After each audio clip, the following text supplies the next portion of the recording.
Hello, everybody, and welcome to Broadcast Her Live. I'm LuxieGames. I'll be your host today. We have an amazing show for you. It's been so long since I've been here. So, hi, I've missed you. I hope you're doing well as you can be doing. It's been a tough time. It's been a little bit of a tough time, so I'm sending you all the best. So we have a bunch going on today. We have two amazing guests, two wonderful videos for today's show.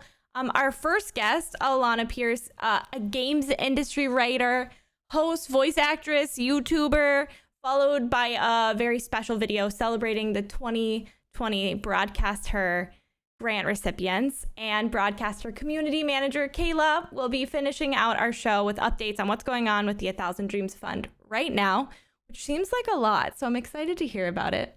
But first, we have a super exciting video from 1,000 Dreams Fund partner Hitmarker, featuring some of their success stories for folks looking to find the perfect job for them in esports. So enjoy. Hitmarker and 1,000 Dreams Fund have partnered together for women in gaming, esports, and beyond. I was poking around on job boards, never could really find anything that was more gaming or esports related. I couldn't find exactly what I was looking for. That is until I stumbled upon Hitmarker. I wondered, what is this? It was kind of unbelievable that there was a website dedicated to just esports and gaming jobs. I thought it was really cool that you could use filters for location, for job specific. We found the service super useful. There was nothing like it. I really appreciate what Hitmarker has done and allowed me to progress. Anybody who's looking for a job in esports, Hitmarker is the only place that I recommend. Started to realize, oh wait, maybe esports is a viable career opportunity. And I found my esports job through Hitmarker. I found my esports job through Hitmarker. I found my job through Hitmarker. I found my esports job through Hitmarker. And I found my esports job through Hitmarker. And I found my esports job through Hitmarker. I found my job through Hitmarker. I found my esports job through Hitmarker. I found my job through Hitmarker. And I found my job through Hitmarker. I found my esports job through Hitmarker. I'm the director of corporate partnerships for the Houston Outlaws, and I use Hitmarker to work in esports. I am the director of operations for Energy Esports, the Chicago Huntsmen, and San Francisco Shock, and I found my job on Hitmarker.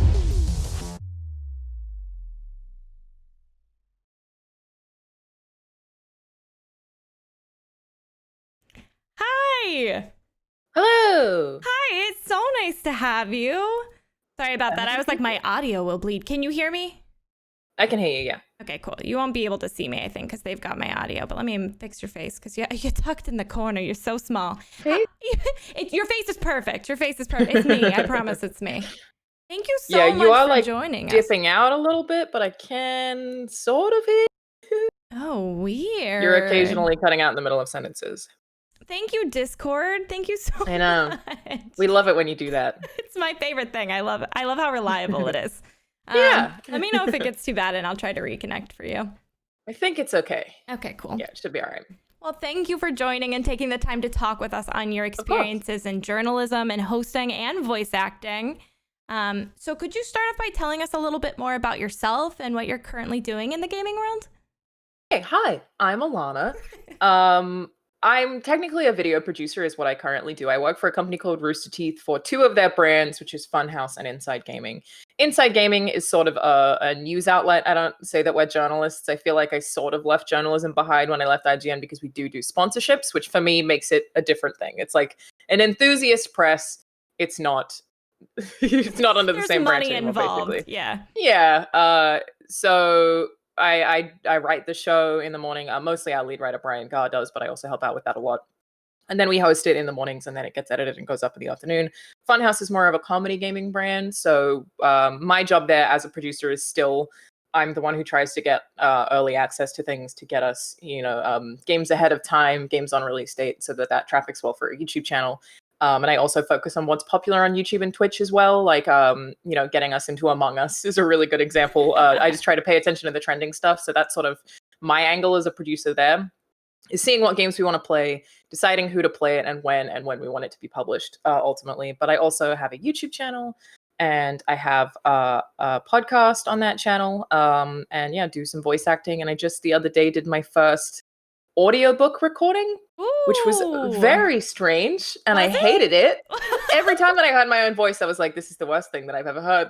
Was it not, but I got through it. Do you not hear your voice a lot with voice acting? You're like, you don't get to hear it as much as you do with book recording? Super interesting, because voice acting, I know what I'm acting. So the biggest problem that I had when I was reading or listening back to the audiobooks was that I felt like I was reading a kid's book, because you're just reading words. Right. Whereas the voice acting, I'm playing a character. So it's not even like hearing myself. I just kept feeling like I was like, hello, kids.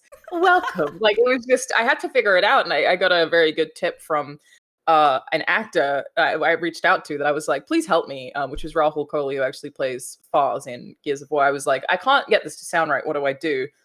And he was like, just make sure that you read the story first, so you fully know everything that's happening, so that at least when you talk about, this forest being dark or gloomy, then you have a really strong opinion on it. So it's not just that you're reading the words, which is what I was doing. You are telling the story, and that really helped. So it fixed it. But at first, it was just awful. It's like, I don't want to hear my own voice anymore.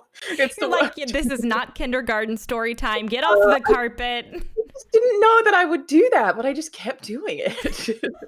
I love the idea of everybody listening to the audiobook and being like, let me get my applesauce and my juicy woosey and sit down and listen to Alanah tell me a story. Those first takes, I swear to God. And one of them was a horror story too. And I was still like, oh, it was dark outside, kids. Why am I doing this? That's the learning process. What inspired you to get involved in gaming? Have you always been a gamer? Yeah. So my job, where it ended up, with I do a lot of hosting. I've done a couple of collaborations with studios. I've done a lot of interviews, but also done a little bit of consulting on video games and stuff like that. My job, I felt like I was always going to end up there, because the two things that I was passionate about as a kid were writing and playing video games. So my whole life, that's all I've ever cared about doing, is talking about video games and playing video games. Very relatable. Right. So it was never really going to go in any other direction. And I just kept doing those things for fun over and over and over again. And then eventually figured out that I could turn it into work. It was never a career goal. I think I did actually want to be the editor of a magazine. That was what I was planning to work towards. But then I realized I could just do it for video games. And I was like, oh, yeah. Way better. I'm already doing this. So it just, I was never going to go anywhere else, I think. Yeah, you're like, I got to mesh these together. There's no other choice. Pretty much. You studied journalism. How did you branch that into starting your journey into the gaming journalism hosting space? It happened the other way around. I left high school, and for the first year, I didn't know what I wanted to do. So I was working in a call center just to have a job, which is the worst thing ever. And I was looking for jobs all the time while I was working there, because seriously, working in a call center is hell. And I found a listing for a volunteer writer. And at that point in time, I already had a blog where I was frequently reviewing video games. So I was like, oh, I could do this. So I was already doing it in my spare time. I just then applied to do something as a volunteer, and then started looking for more volunteer work. So I was at least getting published while I was still working at the call center. And that's when I was like, I love this. This is what I've always, been meant to do, is what it felt like. So then I started studying journalism. So by the time that I was in university, I was already, knew that that's what I wanted to do. But I was still working as a volunteer for the first, I think it was a year and a half, maybe even 2 years. I was fully unpaid while I was building that stuff up. So it just made sense for me to go to university to try to get more experience from that side as well, while I was like a fully unpaid journalist. So yeah, I did both at the same time, just to be like, well, I have this spare time, so let's study it as well to make sure that I'm employable as possible, and you figure it out. And it worked out pretty well. You're like, let me tuck this knowledge under my belt and walk in a little more prepared. So oftentimes we find that folks don't know where to start or improve in order to achieve a role as a games journalist. What sort of stepping stones did you take to go from volunteering your writer to working for IGN? Actually, in my opinion, the biggest mistake that people make is that they pick their own path. So, when I'm talking about this and I talk about I've been writing my whole life. I've always written books. I was writing mini game reviews of games I was playing when I was 10. So, like I said, that was always going to happen. I find that a lot of people who think they want to get into games journalism don't like writing. So they try to force themselves into being writers because they think that that's what they should be doing to try to work in the games industry. I would contest that from the beginning. There are so many roles in the games industry and such a variety of skill sets that are needed to do different things. Don't think the only thing you should do is writing and hosting. I would say if you're an artist, look into graphic design, see if you could do that for a studio. But IGN also has artists who also get to be on podcast and contribute to the editorial team. So it's step one is figure out what your skill set actually is and what the thing you actually like is. Like full disclosure, I don't think that I ever wanted to be on camera. It just kind of happened because I recognized a necessity for it where it was in terms of hiring. I was like, I need to learn to do this because that's how you get to be a journalist is you have to have this skill set too. Right. But otherwise it was all writing for me. And yeah, that worked out because I had those two things already in me. I think a lot of people make the mistake of not. But for the people who are writers, the way that I got from volunteering to actually getting paid. So I was volunteering and then I was freelance for a very long time. And then I started working for my first time I was paid was magazines in Australia. And then I was on radio and then TV in Australia all before. And then I finished studying all before I started working at IGN. So it was still like a pretty significant body of work before I even got to that part. Right. And all of that was through some of it brute forcing. Like people didn't even have jobs available. And I would be like, hi, let me do this for you. I will like fully host and edit a show. I did that with Zelda Universe. I just reached out to them and I was like, you have a new show. Let me, that's a YouTube channel. I was like, let me host it. Let me edit it. I need this experience. Please let me do this. Generally, they're open to it, but most people don't approach things that way. And I think that was actually what helped me get into the industry where other people don't is forcing my way in by contacting people and being like, here's what I will do for you. Please let me do it. Yeah, and they were like, so I did that. Okay. Yeah, I also did it for companies that didn't even have news channels, like just like companies that were just posting trailers. I was like, what if I did a roundup of the most well-received trailers of a week? I would just find people, pitch things to them and go and make it happen, which is a lot of work. But yeah, in terms of getting paid, it was building up that portfolio across the board that I'd done with all the work I'd done for free. And then a lot of networking. So that was difficult for me because I'm from Brisbane, which is not a hub of the games industry. Sydney is, which I'm sure is like the same for a lot of people in America, where it's LA, in a lot of cases, sometimes New York, and obviously San Francisco as well. You'd feel like if you don't live in those cities, you're kind of screwed. And that is kind of true. You do have to fly to the city where it is. So I spent virtually all of the money I was earning at my part-time job, which at that point was EB Games, to go to events, to meet people, to pitch them in person. So it was very aggressive, is my genuine answer. I was like, I will work in this industry, damn you. So it was just really making sure that people knew that I wanted to work. And I know that makes some people uncomfortable, but I just wasn't willing to not have it happen, I guess. So. I feel like if that's making people uncomfortable, then they're probably not.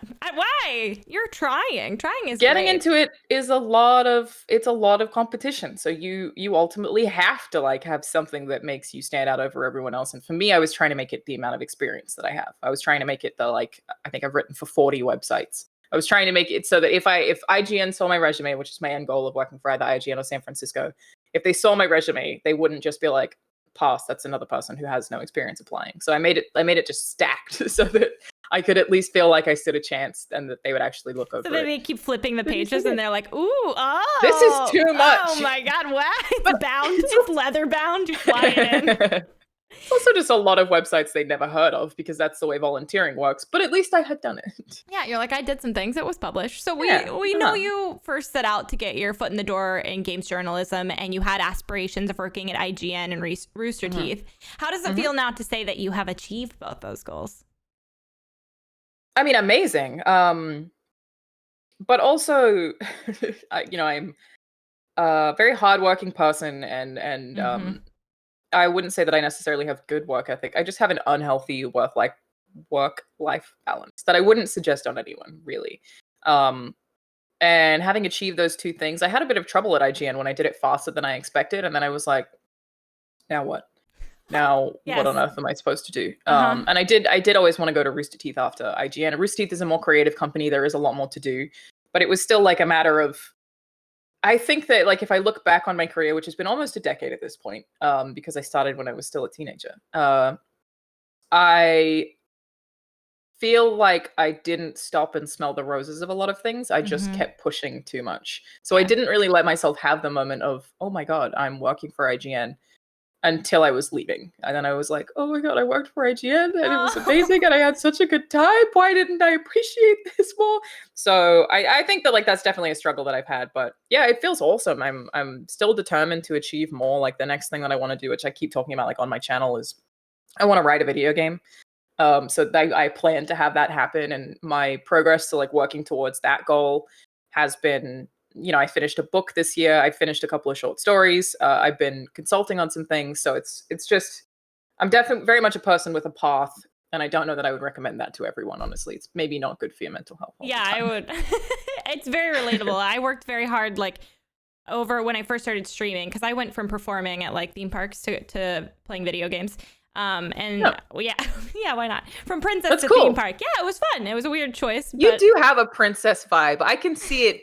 I could see it happening. I could see that being a thing. Thank you. I feel like you'd be a very good princess. Thank you. Yeah, it just like randomly fell into my lap, and then I was like, well, I love video games. I'll combine those and do video games and perform at the same time. That's what streaming is. And so I made my path to get partner. And as soon as I hit it quicker than I expected, I was like, oh my God, like, what now? That was the worst. I thought it would be the best, and it was like actually the worst moment, because I was like, the working up to it, I think as a workaholic is so like, that's the best part. It's all that you're matters, like, I have a and goal. then you hit it. Yeah, and it's really hard. But yeah, the stopping to like remember I did a thing is like really important. Some people don't have that. Yeah, I don't even know if I had that moment where I'm like, oh, I did that. Congratulations to me. I know. It's so bad. Yeah, but I mean, you accomplish things, which is also very good. So true. I get a lot done. Yeah. What does a typical day look like for you in the space with the multiple projects you have currently working on, besides chaotic? Because what I'm hearing right now is it's pretty chaotic. I actually made a video recently where I like tracked my whole day. So hang on, let me pull up my calendar. Let's look at yesterday, shall we? Because yesterday was a day where I was worried I wouldn't be able to eat, which doesn't happen that often, to be clear, usually my Tuesdays. So yesterday I woke up at 8, started writing Inside Gaming Daily. We record that from 9:30 to 10:30. And then I jumped over to doing that's just all recorded by Zoom for the record. We make the show in a Google Doc. We pick the stories. Generally, Brian, who's our lead writer, I said before, does that because he's several hours ahead because he's in Texas. Right. So he does that. And then I jump in and do a lot of editing and add some stuff. So then we record that via a Zoom call. We all export to the editor also just in a drive. Then at 10:30, I had to record a Crash 4 gameplay. New Crash is coming out. I believe embargo is tomorrow. I'll probably stream that. But yeah, we did one of those for Funhouse. So that is, on Xbox, because Activision doesn't give PC codes. It's very strange. We all jump in Discord. We're playing the game. And that one particularly was a timer. So it was to see who could get the furthest in 40 minutes. So we're chatting to each other while playing the game, obviously recording the whole thing, making sure it's available to go. After that, I had to edit. So I was editing an xCloud video. So I did that for about an hour, which would have been from 11:30 to about 1. 1 to 2, I had a meeting with Steve Spawn, Able Gamers Charity, for something that we're currently working on that I'm very excited about. So cute. He's the best. And then from 2 to 3:30, I had Dude Soup, which is the Funhouse podcast. So that yesterday was not even scripted, was hosted by someone else. So really all I have to do is call in and just start talking similar to this. So that's not so bad. That was what I kind of considered my lunch break. And then 3:30 to 6:30. We're only halfway through if that's your lunch break, Alanah. I'm concerned. Yeah, my lunch break was a podcast the whole day. I didn't eat till 6. So then 3:30 to 5:30, I was finishing edit. And then I got my food at 6, and then my day was done. So that's like Tuesdays, that's what happens. But it's generally like, yeah, I published a YouTube video yesterday too, actually. But it's generally just like a jump around of like various different projects on different days. Like today's definitely a lot more chill in terms of Funhouse and Inside Gaming content. But I'm talking to you today. I have to go do a thing at 3:30. It's very much all over the place, which I kind of like. But my job is ultimately very fun. Everything that I get to do at Rooster Teeth involves hanging out with generally 3 other people who are very funny. So even if it feels really busy and very nonstop, and obviously production is not as easy as you get to make jokes on camera, it's certainly more demanding than that to run a YouTube channel, of course. But it is, yeah, it is still just ultimately like a lot of laughter and a lot of having fun with people you like. So it's not so bad, but I do get tired. Yeah, you're like, I'm getting those drops of serotonin, but I could use a nap. It's true. Love a good midday nap where I can take one. Do you ever find it hard to avoid burnout or having a balance, writing, hosting, voice acting, YouTube, the many other projects you have in your hands on right now? The answer is yes, but I also am incapable of it. So like I don't really feel like I get burnout in that some weeks, if I have like a ton of days where it's back to back that I'm like I literally don't know where I'm gonna have time to eat, I'll definitely feel stressed. And that's where I like start looking after myself as well. Like I'm not working out every day, which like will start to annoy me because then I'm not taking any time to actually look after myself. Right. I don't do streams because that's obviously a thing I do in my personal time rather than for work. Like things just like get cut back. And sure, I will feel stressed, but generally I don't like not working. So yeah, you're like, well, I'd rather be busy. Yeah, so like yesterday after work, I could have just kept working, but I chilled out because I basically had a date with my boyfriend. So I like had to chill out. Whereas usually I feel like I would generally work from about 8 to 12 and I like it. Which again, not healthy. Probably need to figure that out, do something about it. But for the most part, I'm okay with it. But I also always want to say whenever I talk to anyone in this kind of setting, that I don't want to encourage anyone to be like me. Right. Like I don't think what I'm doing is the right thing to do. I don't think it's even admirable. Like sometimes if someone's like, you're so hardworking, I will generally be like, no, it's more unhealthily obsessed with output. Obsessive. Yeah. It's not, I wouldn't recommend it to everyone. So yeah, frankly, it's my friends and family that are the things that make me chill out. So I will work all the time unless someone in my life is like, could you spend time with us? And then I'll be like, okay. And then I'll have something where I'll actually relax. But I read books too. Oh, look at you.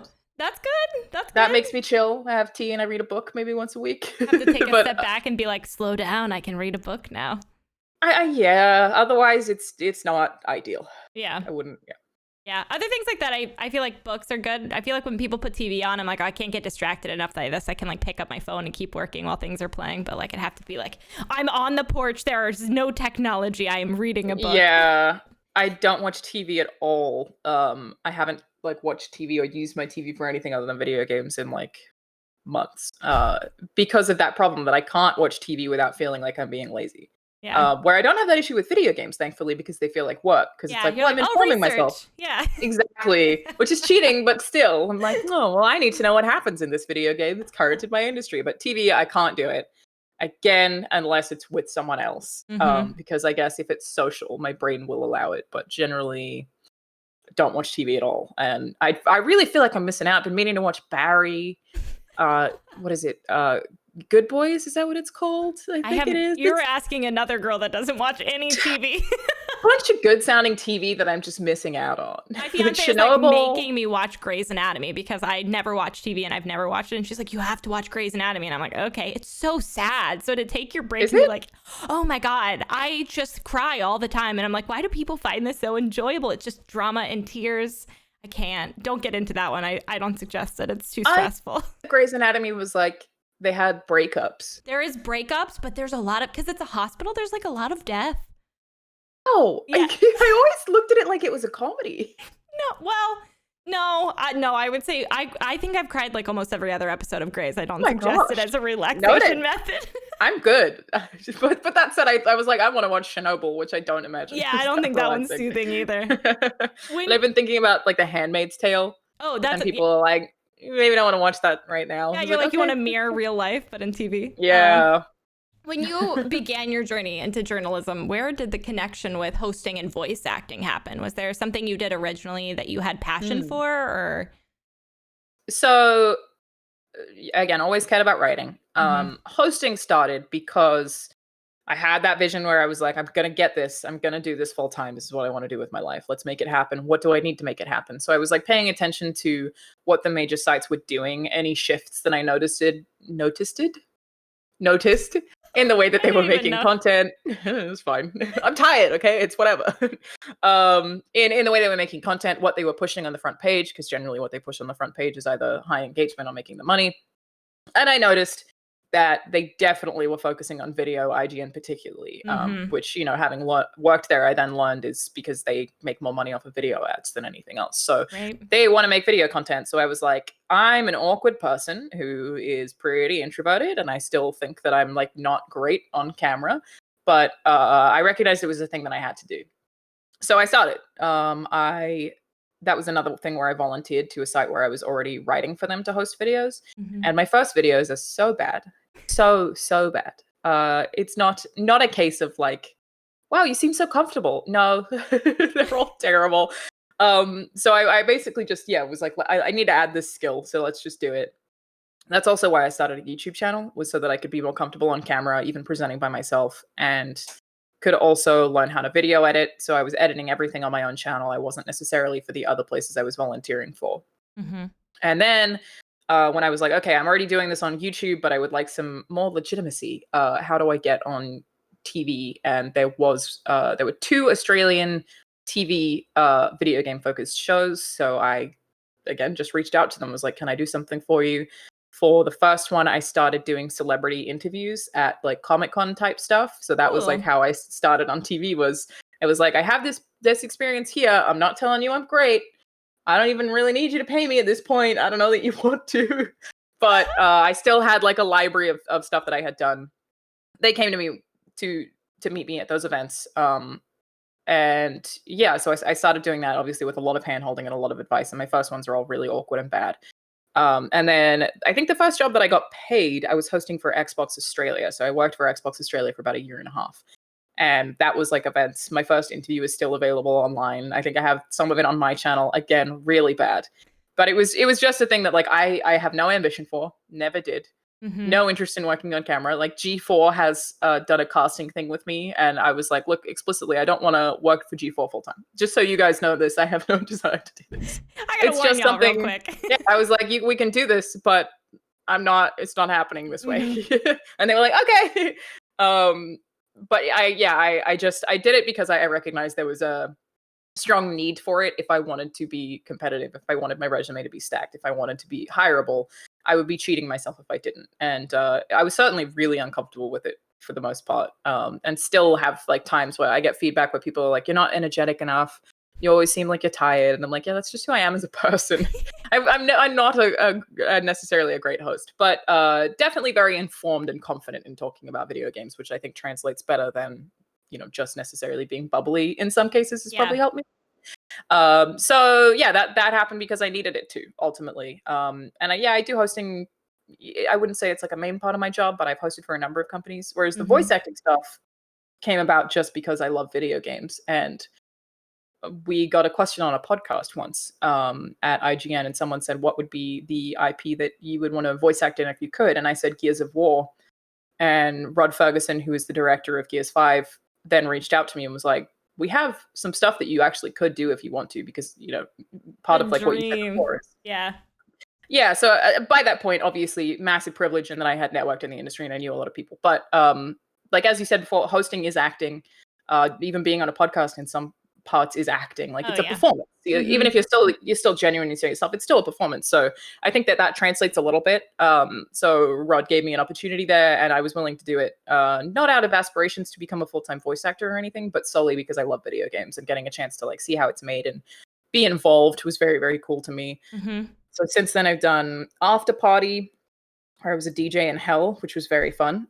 Gears 5, obviously, and I just announced Cyberpunk, which I'm very excited about too, but there are 2 more that I have that I can't talk about yet.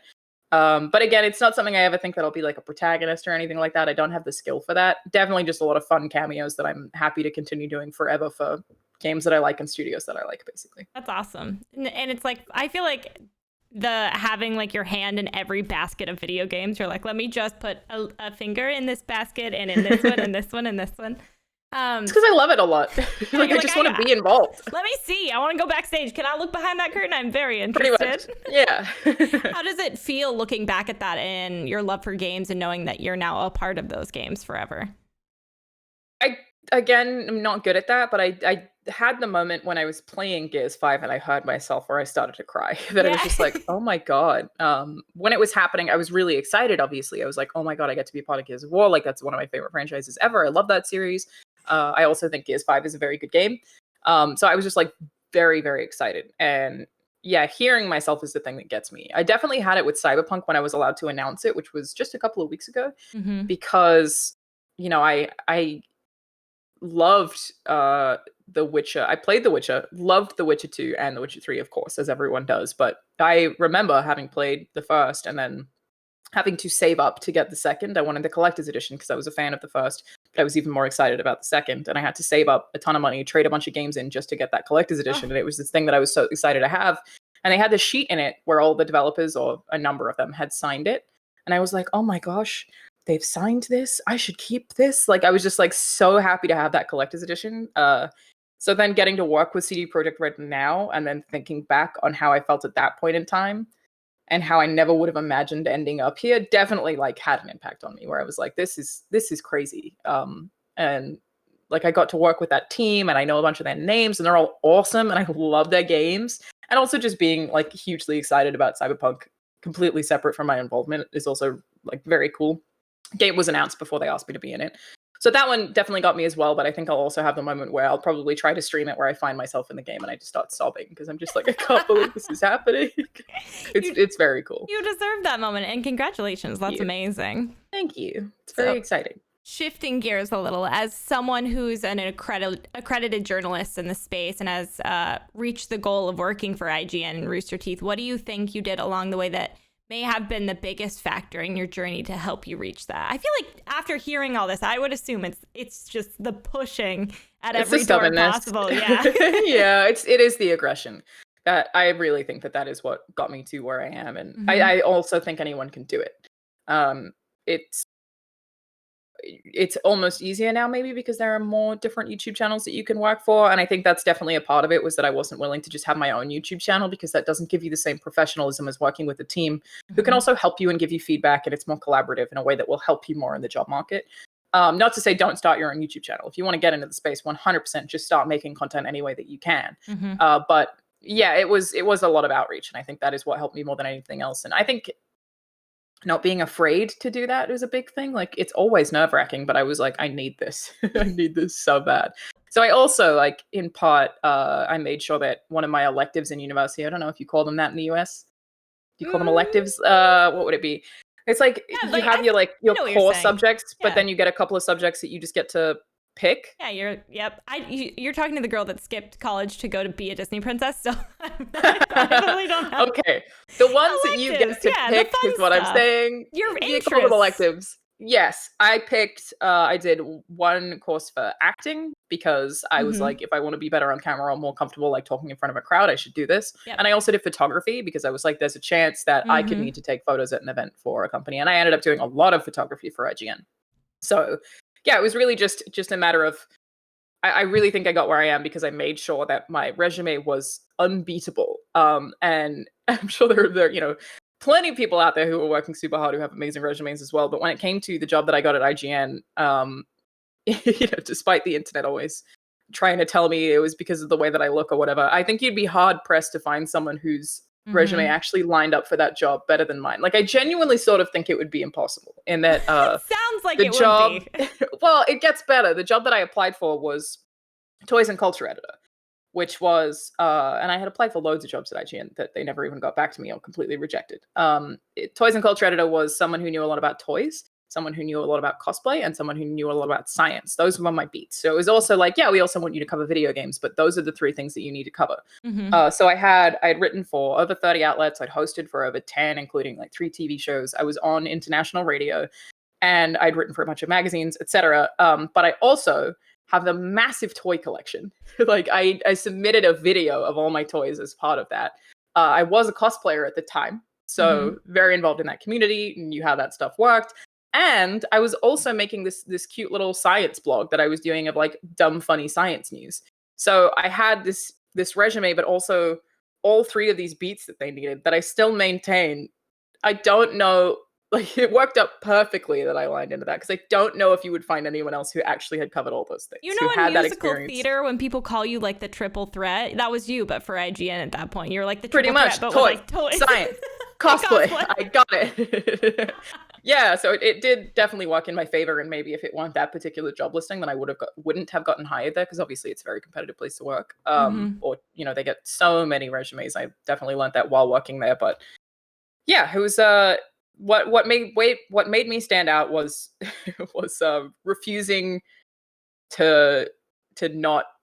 Yeah, if I can phrase that better, it was just making myself as hireable as possible every step of the way, and not being like, I can get by because I like writing. Nah, I was like, you need to write for everyone all the time and have this just massive portfolio, which is also the only reason I'm allowed to live here legally. Is you have to, like, my stack of papers to get my visa is like huge. So the only reason I can do that is the same reason. It's like you have to prove your experience. So I probably wouldn't have got the job, right? Even if IGN had offered it to me, if I didn't have all the experience I had, because you definitely had to have a degree to do that too. I think you were like, I'm the triple threat for IGN. You have to let me in. I've the government got what they need. Government let me in. How many times when it comes to game journalism or just sharing your opinion on a game, it can be tough to be the one to criticize a title. What sort of pointers would you have for folks looking to share their reviews or opinions? I'll always be genuine is the biggest one. Like, that's the thing that I've always just tried to stick to. It's scary though, especially when you work for IGN. I always tell a story of Mass Effect Andromeda. Everyone was excited about it. No one felt negatively about it yet. And I went to preview the game and I played it for 3 hours, and I walked out and I said to my team, I was like, oh no, this game is bad. And I have to be the one to tell everyone. And I was terrified about how mad the internet would be at me for saying that the game that they were very excited about was bad, because generally people just want their opinions confirmed more so than want to be informed. But if I had written something that wasn't true and said the graphics were incredible, I think I said that the faces looked like they were from The Sims 3 rather than The Sims 4. I wasn't like super polite about it. That would have been looked bad. Yeah, I mean, I still agree with it. It would have been looked back upon so badly, right, if I had said anything other than just my honest opinion. And yeah, I mean, sometimes I don't even know what things are going to make people mad in what direction, and I'm surprised by it. I'm just like, I didn't expect that. So my genuine tip for covering video games in any way is just to share your honest opinion. Of course, try to be as informed as possible, especially where like games media itself works. Like if you're criticizing a certain game from a certain studio, it helps to know what their other games are and what they play like, and if like there are techniques that they've taken and why. So I don't just play the thing and talk about my opinion. I generally try to play the thing, have knowledge of why they made it a certain way, or like read up on some of the process if there's any behind the scenes, and then talk about it, just so that you have a little bit more information. But yeah, number one tip is be genuine, be honest.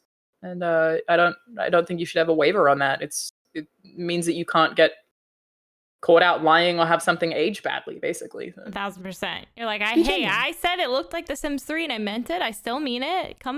I've not great. Reach for it again. Have you had a time where it was difficult to share your honest opinion, or were you met with backlash? So were you met with backlash for that article that you just said that you wrote said, yeah, people were mad. But they came around, obviously, because and they played it. Ended up being true. Yeah.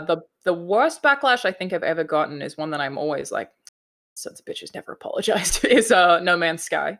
Before No Man's Sky came out, I was just talking about this recently. There's a video you can still find where I say, I don't think it's going to have very much content. I just don't know what you're going to be doing in this game for the most part. Right. And I think that they're overpromising. I'm not hyped about this. I think the hype is overblown. I don't think this game is going to be very compelling when it comes out. And the comments are all like, this chick should be fired, doesn't know anything about video games, shouldn't be here. Like, what is she talking about? They're still all there. And then the game came out, and that was the truth. But that one, like, someone started a petition to get me fired for saying that I thought No Man's Sky was probably before No not Man's very Sky good. came out? Did they play No Man's Sky when it came out? It was before No Man's Sky came out, of course. And the thing is, none of them ever come back and apologize. No, because they feel too bad. They're like, I'm not going to tuck my tail between my legs. Or they and apologize. Forget. Oh yeah, they just like spout shit on. They're so angry about No Man's Sky being bad. They're like, I don't even remember, Alanah. I'm just mad. I'm just mad, and I don't even know why I'm mad. So that's definitely the thing that happens. Space not vast enough. Very frustrating. Which I always like. I went and read the comments on it again when I re-reviewed No Man's Sky when the next update came out, because I actually love that game now.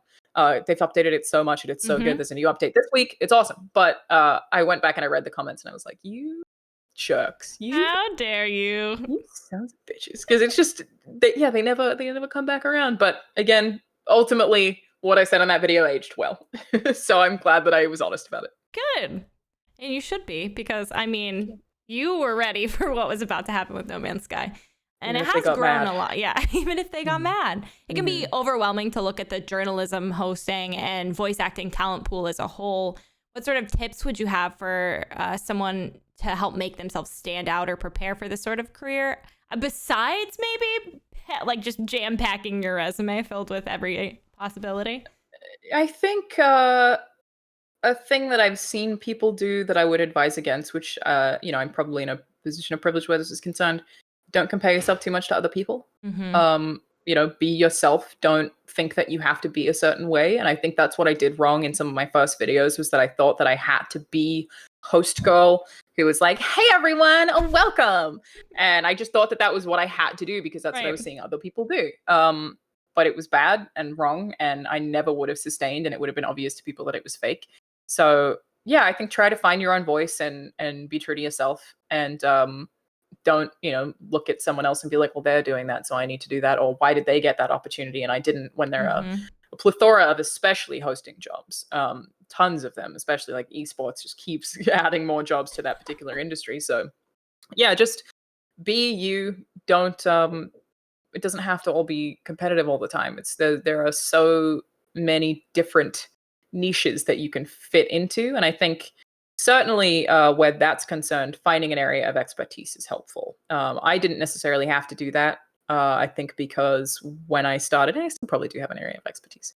I've done a lot of esports stuff, right? Like I shoutcasted once and it was very fun, but that's not like, that's a bracket of like esports world is not something that I'm well versed in.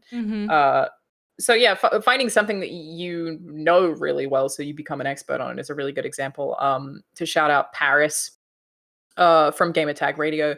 He has made himself an expert in cyberpunk and thus has worked with IGN because they know this guy, who has also like been on the Kind of Funny Xcast and hosted for a couple of different outlets. He's known as the cyberpunk guy. He made himself known as that. He made that his area of expertise, and thus people know to talk to Paris when there's something cyberpunk related that's happening. So I think that's definitely a thing, is like figure out what your niche is and own it so that you shine in that space.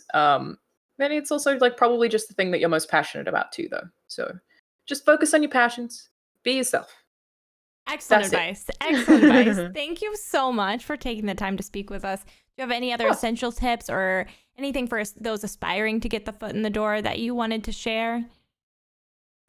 My biggest tip is always just start immediately. If you're writing a blog, it's fine. Even if you're just tweeting your thoughts on video games, making a YouTube channel, just any way that you can start, just start creating. It doesn't matter if nobody sees it. That doesn't matter at all. It's just the getting comfortable, the learning process, even to yourself, the editing your own videos and watching it back and seeing, how do I feel about the way I conveyed information and how other people feel about this? Do I get to the point fast enough? Am I too rambly? All of that stuff is just, the more you can create, the more you can learn. And I think that will have you better versed for one day. It'll just kind of snap and you just are creating as a job. And you'll be like, oh, good thing I started. A lot of people wish they started earlier. So definitely just get to it as soon as you can. Amazing. Thank you so much. Thank you for taking the time to talk to us. I hope you have an amazing rest of your day. Eat, please. Maybe get a nap in. I do have time to eat. Yes, that's what we like to hear. Thank you so much. Have an amazing rest of your night. Bye, Alanah. Thank you. Oh my gosh. I'm just going to hold all of that. Now I got to build like a gut-busting resume specifically. And in the bottom, it'll cite them. We have a very special video coming up celebrating the Spring 2020 Broadcaster Grant winners. Please enjoy hearing more about their stories, followed by the Broadcaster Project Manager and sweetest bean ever, Kayla, updating us on everything for 1,000 Dreams Fun. I'll be right back and enjoy.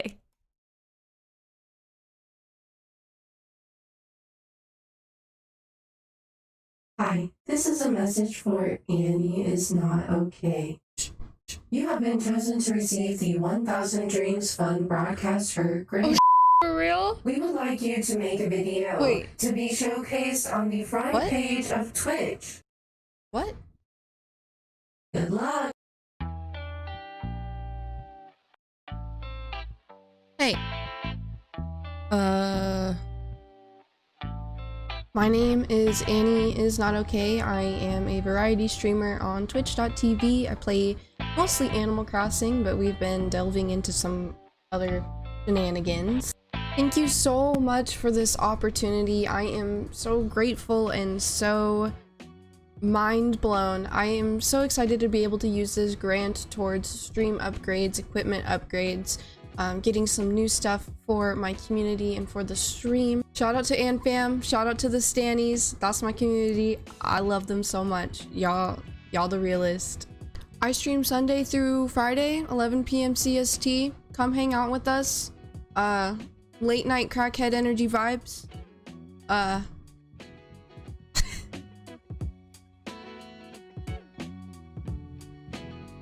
I can't believe my eyebrows looked like that. Hi, I'm Anna Dancing. I'm a Just Dance streamer here on Twitch, and I am so blessed to be picked as one of the recipients for the BroadcastHER grant for spring.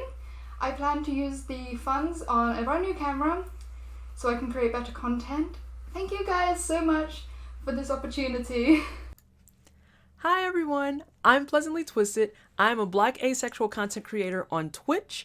I do tryhard games like Dead Cells, Celeste, and Dark Souls 3, but I also do JRPGs like Final Fantasy VII Remake and Legend of the Dragoon. And I wanted to say thank you again for choosing me amongst the 100 of applicants for this 1,000 Dream Funds grant. I'll be using the money to upgrade my camera, my microphone, and get a lot of computer internal upgrades that I desperately need, and up my actual charity fundraising and streaming game. And thank you so much again for everything that you do for the community. Hey everyone, it's Anxiety. I am a mental health talk show host. What I do is I interview mental health professionals as well as those living with various mental health conditions. We do open discussions about pretty much every and any topic because I believe anything relates to mental health. We talk about positive news, we have research sessions, and when we're not doing that, we're playing a little bit of Animal Crossing or some other chill Nintendo games. This grant will be going towards getting a upgrade for my computer, which desperately needs it, and then anything left will be used towards research, getting a camera so that I can create more and more related mental health related content. I will also be using the funds to help me write my second book. So thank you so much. In our community, we have this saying, if you feel like the world is dark and nobody can give you the love and the care that you deserve, go out there and be that light to others. So thank you everybody at the 1,000 Dreams Fund for being my light and helping me spread light to others. Thank you so much. Hi there, I'm AF Kate. I'm a body art streamer on Twitch.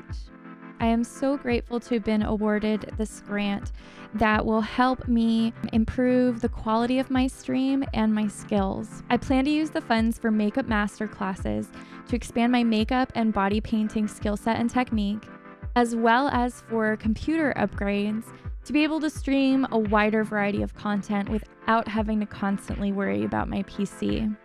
I started streaming about a year and a half ago. I'm a stay-at-home mom, and I found myself really struggling with my mental health as well as my identity. My streaming journey has allowed me to discover this passion of mine for shape-shifting with makeup and creating mind-bending work. I hope to inspire others on this journey and to turn my craft into a career someday. Thank you so much for this opportunity. Hi, it's xhellokayla. You may know me as the Modern Alchemist on Twitch. I'm very happy that 1,000 Dreams Fund have seen fit to invest in my little stream, and they've seen my dream and they thought that it was worthwhile. It means the world to me. The money is going to be used for stream upgrades. We may finally be getting face cam. Well, you know what I look like now, but on stream you'll be seeing me. It's going to sound better, it's going to be a whole lot more interactive. We're going to be doing a whole lot more stuff as well, everything from podcasting to community nights to watch parties. I can't wait for the time to come, and thank you, because broadcasting has really, I've met so many new people, done so many new things, gone to so many new places, and I wouldn't have had that experience without going into broadcasting. So my fellow women, what are you waiting for? Shoot your shot, go live. Hello, my name is Whitney. I am primarily known as a Just Dance streamer here on Twitch, but I also play a lot of RPG games, Beat Saber, and whatever I feel like sharing with my community. I have 2 hairless kitties that you see from time to time on my stream. I am super honored to have even been considered to be a winner for the BroadcastHER grant with the 1000 Dreams Fund. So thank you so much. It's just an honor to have my name among all these other women. So thank you, thank you, thank you. This money is going directly to improving my stream, new computer parts, and the webcam. So thank you, thank you, thank you from the bottom of my heart. It means so much. Hi, I'm Allison. I'm a variety streamer on Twitch under Digit Alley. It's pretty rad. We stream a little bit of everything. We got fighting games. We got shooters, Splatoon in particular. That one's every Saturday. Come on down. And I'm extremely honored to be one of your Spring 2020 BroadcastHER grant recipients. I think that's really cool, especially for, you know, a trans girl like me. I've been out ever since getting my affiliate email, and that was a little rough at first, but I'm glad that the BroadcastHER and 1000 Dreams Fund team believe in what I'm trying to say and do on the platform. That's really awesome. We're going to use that money for some really nice video lights and soft boxes, some camera upgrades, I'm thinking a wide angle lens, and some miscellaneous other stuff to make my life a lot easier. Alright, thanks, and I hope to see you guys, some of y'all in the chat. Peace! What's up? For those who have absolutely no idea of who or what I am, I'm the infamous test subject. But you can call me Infamous X1X. In my world, you'll find shooters, fighters, horror, action RPG. It's random around there. I will be using my grant to upgrade my PC and components so I can provide better entertainment and content for my community and future members of my community. I want to thank 1000 Dreams Funds for having something like this.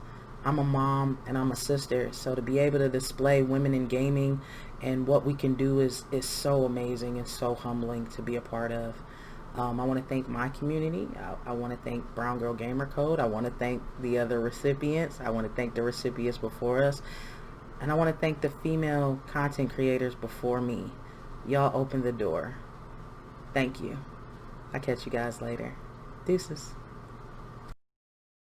Hey everyone, my name is Kelly, or Kelly Danielle on the internet, and I am a Fallout 76 broadcaster. I really only stream Bethesda games. I used to call myself a variety Bethesda streamer, but I slowly became more of a Fallout 76 broadcaster. However, closer to Halloween, so starting this month, I stream special effects makeup. The funds I'm receiving from the BroadcastHER grant are going to help me achieve my dream of becoming a voice actor. It's something that I've always wanted to do. It's been a lifelong dream. I'd love to be an NPC in a Bethesda game, or really any game, or anime, or cartoon. I just think it would be fun. But again, thank you so much for this wonderful opportunity, and I will see you all online. Hi, my name is Mermaid Queen Jude. I am a variety broadcaster on Twitch. I am so excited to be receiving this grant to improve my stream. I'm looking forward to using this grant to upgrade my microphone system to a Go XLR and a Shure microphone to be able to just do visual novels and also expand into doing podcasting. I have a background in acting and I'm so excited to be able to bring that to my stream with this new setup. Thank you so much for this opportunity. Hi guys, I'm Necessarily. I am a variety / creative streamer, and I love horror games. But my grant will be going towards buying my very first PC, and I'm so excited. So you know, all the parts that I need will be funded by the grant. I just want to say again a huge thank you to 1000 Dreams Fund for allowing this to happen. I am so honored that I was chosen as one of the recipients, and I'm so excited to see what all the rest of the amazing recipients will be doing with their funds. So yeah, thank you again so much.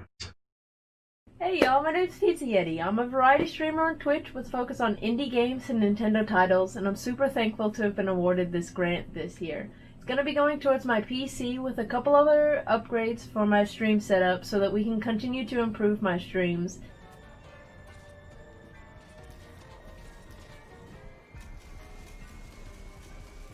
Let's go!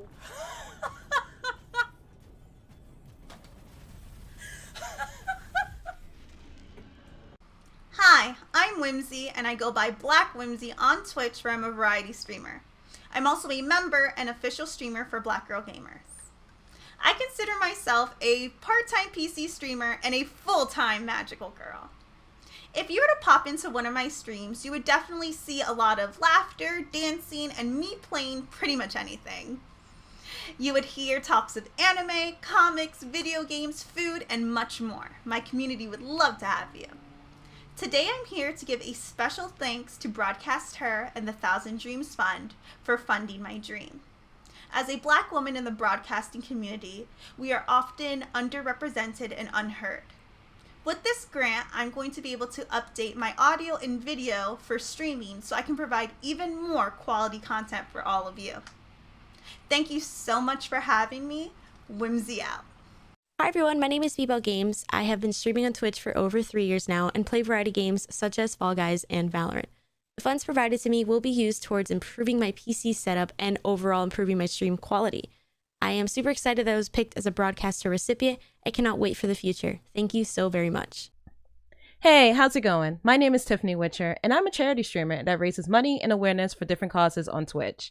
I have been doing this for about 2 years and have raised over $8,000 for some amazing causes, such as the Lupus Foundation America, to help find a cure. I want to give a special and amazing thanks to the Thousand Dreams Foundation for this amazing grant that I'll be receiving. I'll be using the money to get my computer fixed and repaired, getting a camera that works better in dimmer lighting, and also making bigger and better charity streams so that we can raise more money for some amazing causes. I do this in honor of my mother, Mara Witcher. She passed away, unfortunately, on April 11th of 2017 due to complications with lupus, and she was my hero and inspiration and a very charitable woman, so I do this all in her honor. I hope you guys enjoy my content. I hope you guys stop by my stream. And once again, thank you to 1,000 Dreams for this wonderful opportunity and to the other recipients of this amazing grant. Hope you have a wonderful day. Talk to you later. Bye. Hi everyone, my name is LuxieGames. I am a JRPG retro streamer over on Twitch. I've been streaming for about 3 years, and all I want to say is that I'm honored and more than excited to receive the BroadcastHER grant. I've been dreaming of building a PC for years, and I mean years, and now I finally have the funds to do that. So I'm really excited to buy the pieces for my PC and get started, and also share it with my community because they mean so much to me. So thank you again for giving me this wonderful opportunity and to share it with my community. Thank you.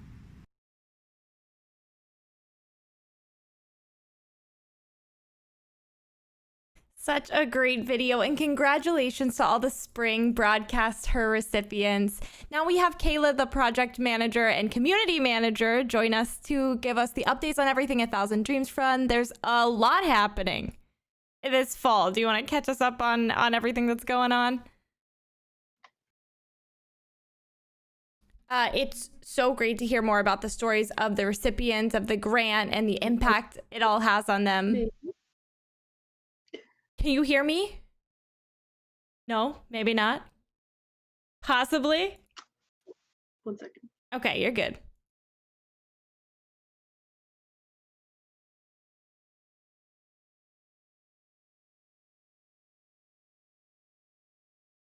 I'll just chill over here.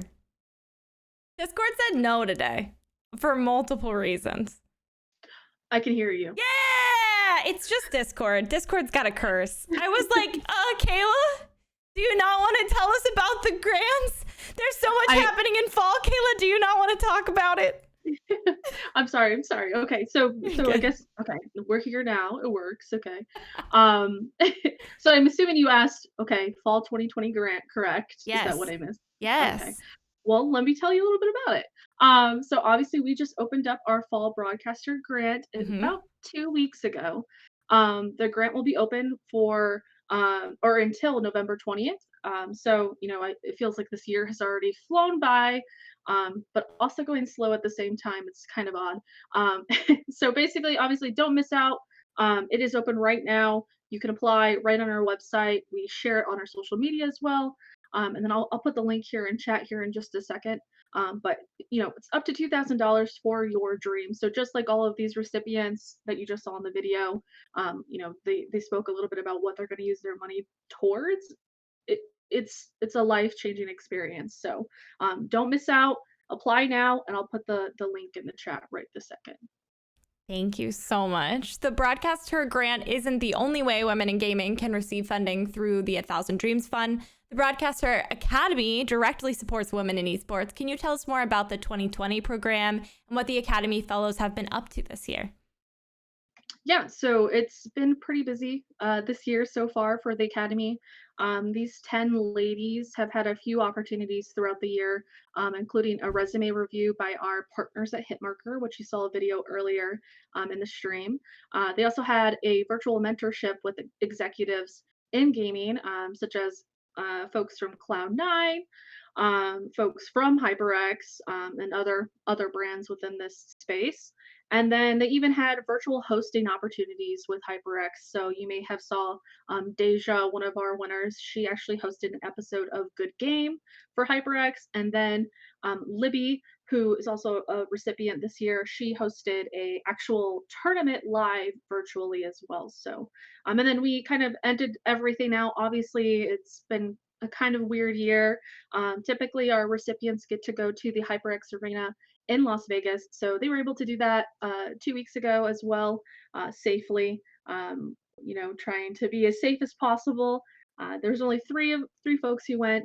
But yeah, that's kind of our way of ending out the year, is that, as well as Hitmarker is doing features for each of them as well to help them hopefully get a job in this space.